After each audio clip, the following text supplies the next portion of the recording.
چند سال قبل ایک جماعت مانسہرہ سے آگے ایک چھوٹے سے قصبے میں گئی۔ اس جماعت میں ایک شخص ڈاکٹر نور محمد تھا۔ ان کا بیان ہے کہ مسجد سے باہر ادھر ادھر کافی لوگ فارغ بیٹھے تھے۔ ہم لوگ ان کے پاس گئے اور مسجد میں آنے کی دعوت دی تاکہ وہ تعلیم سے شریک ہو سکیں۔ کچھ لوگ ہمارے ساتھ مسجد میں آنے پر تیار ہو گئے۔ ایک صاحب نے کہا کہ میں نماز کے وقت آؤں گا اور نماز کے بعد عذاب قبر کا ایک واقعہ آپ لوگوں کو سناؤں گا۔ چنانچہ ظہر کی نماز کے بعد یہ شخص ہمارے پاس بیٹھ گیا۔ اپنا تعارف کروایا کہ وہ ریٹائرڈ فوجی جوان تھا۔ اس فوجی کا بیان ہے کہ 1965 کی پاک ہند جنگ میں ایک قبرستان میں اسلحے کا ایک عارضی ذخیرہ کیمپ بنایا گیا تھا اور کچھ جوانوں کے ساتھ اس فوجی کی ڈیوٹی تھی۔ دن کا وقت تھا اور کوئی خاص کام نہیں تھا، چنانچہ اس نے قبرستان میں گھومنا شروع کر دیا۔ اس کا گزر ایک پرانی قبر کے پاس سے ہوا تو یوں محسوس ہوا جیسے قبر کے اندر سے ہڈیاں ٹوٹنے کی آواز آ رہی ہے۔ اس فوجی جوان نے بتایا کہ میں نے بندوق کے بٹ سے قبر کی اینٹیں ہٹائیں تاکہ دیکھوں کہ یہ آواز کیسی ہے۔ جیسے جیسے میں مٹی ہٹاتا گیا آواز اور تیز ہوتی گئی اور میری دلچسپی اور خوف بھی بڑھتا گیا۔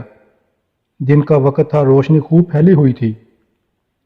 کیا دیکھتا ہوں کہ قبر کے اندر انسانی ہڈیوں کا ڈھانچہ پڑا ہوا ہے اور اس پر چوہے کی شکل کا ایک جانور بیٹھا ہوا ہے، اور جب وہ منہ اس ڈھانچے پر مارتا تھا تو سارا ڈھانچہ اکڑ جاتا تھا اور ہڈیوں کے ٹوٹنے اور چٹکنے کی آواز آتی ہے۔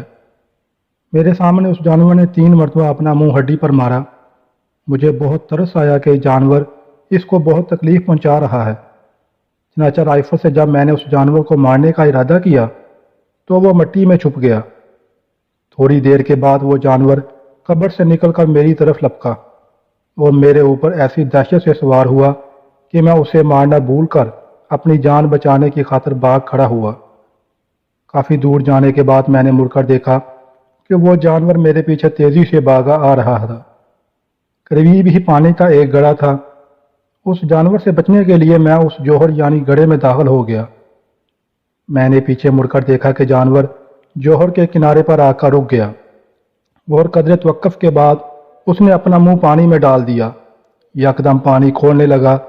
میں بھاگ کر جوہر سے نکلا۔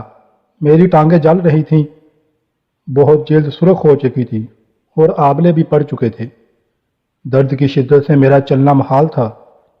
میں نے اپنے ساتھیوں کو آواز دی تو جب میں نے پیچھے مڑ کر دیکھا تو کچھ نہ تھا بلکہ وہ جانور غائب ہو چکا تھا۔ چنانچہ مجھے ایبٹ آباد کے ہسپتال میں داخل کرایا گیا اور پھر وہاں سے راولپنڈی کے بڑے فوجی ہسپتال میں منتقل کر دیا گیا۔ میری ٹانگوں کا گوشت گلنا شروع ہو گیا اور ہر وقت بدبودار پیپ اور خون رستا رہتا تھا۔ کسی علاج سے فاقہ نہیں ہوا۔ مجھے علاج کے لیے امریکہ بھجوایا گیا، مگر مرض بڑھتا گیا۔ یوں دوائی لگائی اور گوشت چاہتا رہا۔ اس وقت دونوں ٹانگوں کی صرف ہڈیاں بچ گئی ہیں۔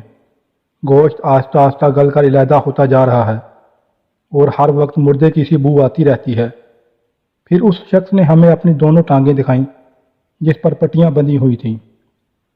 اللہ تعالی ہمیں قبر اور جہنم کے عذاب سے محفوظ رکھے۔ آمین ثم آمین۔